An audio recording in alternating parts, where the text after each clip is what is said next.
Welcome back, everybody. We're here again with Anne-Marie Walker from the Discovery Center Museum. We were just talking about the Playing with Food exhibit, which again is this Saturday if you want to check that out. You also have one coming up about robots, which sounds really cool. That's right. We're very excited. This is a traveling exhibition that we're going to have for 3 months. It's going to open January 28th, and it's called Robots, the Interactive Exhibition. And we're really excited. I think this is going to be a really fun one for kids and for families. Yeah, everybody loves robots. That's right. It's so cool. And it's based on the movie Robots. That's right. There was a 20th Century Fox movie that came out a few years ago called Robots, and it is all based on that movie. And so for kids who are out there who saw that movie, they'll see Rusty Copperbottom, and he was the genius inventor.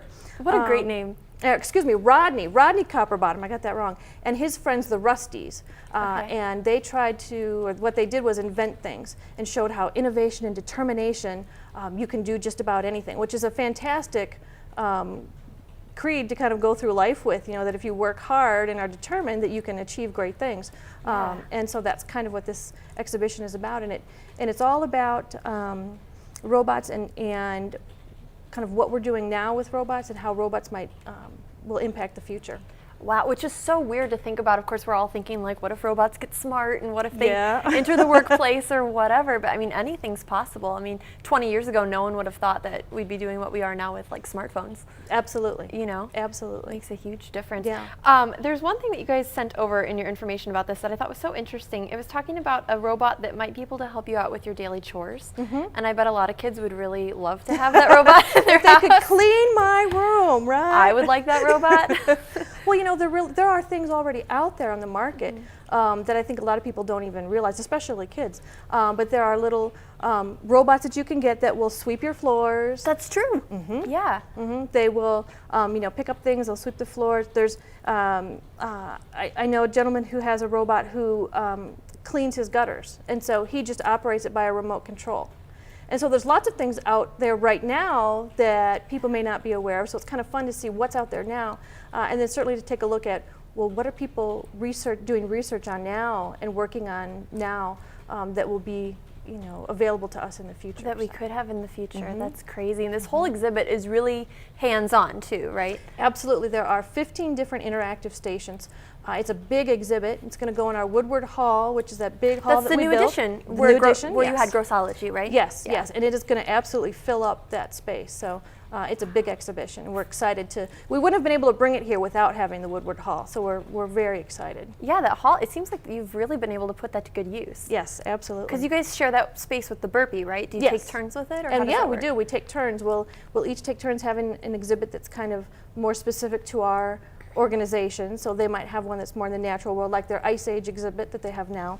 And we do things that are more in the physical sciences, like the robots exhibition. Gotcha. And then we also we'll share the cost of bringing in an exhibition as well. So it's been a nice partnership. Yeah, because this is one of the exhibits, some of you create on your own, like the Playing with Food one. This is one that kind of travels around the country, right? That's right. It travels the U.S. and around the world, and so we're lucky enough to have it for the next 3 months. It seems like you always get really interesting ones. Do they come to you, or do you guys kind of seek them out? We usually seek them out. It's more about what are we interested in, what do we think our visitors would be interested in, and then really kind of talking to our visitors, talking to our members and saying, what would you like to see, what are you interested in? Yeah. So is this one going to be included in the general admission, or is there an extra fee for this There will one? be an extra fee. This one is pretty expensive for us to transport here and to rent is really what you do, is you rent the exhibition. So there is an upcharge just to help us defray some of the costs. But it's only, if you're a member of the museum, it's only $2.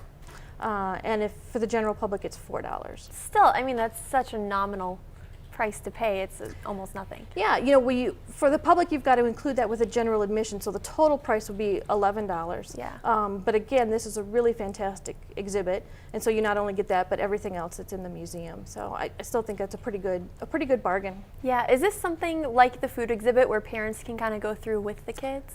Oh yeah, it's definitely something for all ages, absolutely. We've even got a robotic arm, and the kind of robotic arm that's used in, for example, car manufacturing plants. And so it shows how the robotic arm works, and you can actually maneuver it as well. I'm so there. That sounds so cool. Yeah, there's simple robots the kids can put together, they can assemble. There's just all sorts of different activities for the kids to do. We've even got the Robot Hall of Fame, where we have famous robots from movies or TVs in past. So we've got C-3PO from Star Wars, and we've got ones from, oh gosh, I'm trying to think now, famous Is the Tin Man in television show. No, the Tin Man's not in there. I don't know if he was really a robot though. Gort, and I can't remember what show he was from. Someone out there is saying it right now. Yeah, yeah. Someone knows. Yeah, exactly. But anyway, we think that'll be a real fun thing too. Probably lots of pictures being taken with those robots. You can take pictures with the robots. How cool! Can you take pictures throughout the museum? Oh yeah, absolutely. Yeah. Absolutely. We're in scrapbooks all over the U.S., I'm sure. That's awesome, because there's so many cool activities. Let's talk about this a little bit, because you bring in all these special exhibits, but just the normal museum, the stuff that's there all the time, I mean, you could spend hours in there no matter how old you are. You really can. It's easily a several hour, a morning or an afternoon venture for kids who are really into it. We'll have people come that'll stay almost all day. And then you hear the kids crying as they're leaving because they don't want to leave yet. They're not done. They haven't seen everything. Yeah. So. Yeah, I mean, there's so many different things. We have some video, I think, that we can show you, and they're just, like things that experiments with gravity and with bubbles and with lights and tornadoes and gears we just saw. I mean, there's a little bit of everything there. Well, and what we really try to show is that there is science everywhere. There's science everywhere. You just have to look and be aware of it, and hopefully we're pointing some of those things out, and kids will realize that science is all around them and it's in their everyday lives. And as a kid, you're naturally curious about that stuff too, right? And what we hope we're doing is promoting that interest and that curiosity, so that hopefully kids will continue to be interested in math and science, because as you know, we just don't have, we're seeing fewer and fewer people in our country that are interested in science and technology and engineering and math, and we're lagging behind a lot of other foreign countries. And so part of what children's museums are doing in science centers around the country is really trying to make a concerted effort to promote science and engineering and technology for kids so that they continue to have an interest and take that up as their career. We had the Girl Scouts of Northern Illinois on last week, and they were talking about the same thing. They're really trying to promote science and technology and get kids excited, because that's when it starts. Yeah, and especially girls, because there are much fewer girls that go on to have careers in science than there are boys. So, go girl power. Go girls.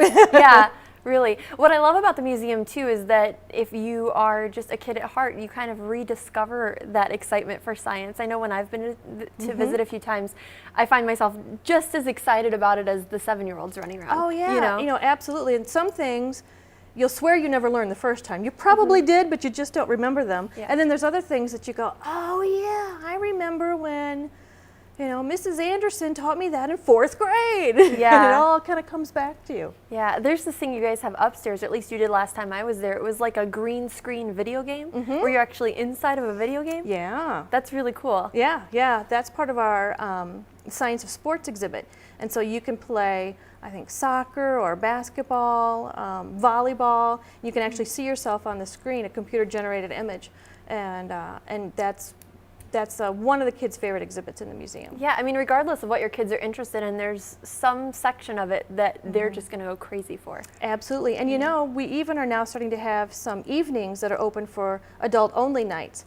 So we just had one this past Friday, and we had about 300 people, adults, attend without kids, and just to have fun playing in the museum. So we're going to do another one of those in February, because we're seeing them gain popularity. Great. If people are interested in one of those, they just go to the website, check it out? Or? Absolutely. It's on our website, yeah. That's a really good idea, because I did kind of feel bad when I was hogging stuff when kids were waiting to play with it. You feel like you're taking a child's turn, and you don't want to do that. Exactly. I was like, I'm sorry, I'll get out of the way, but I want to play too. Yeah. So give us the information one more time if people want to come to the robot thing. Robot's grand opening is January 28 and 29, which is our grand opening weekend.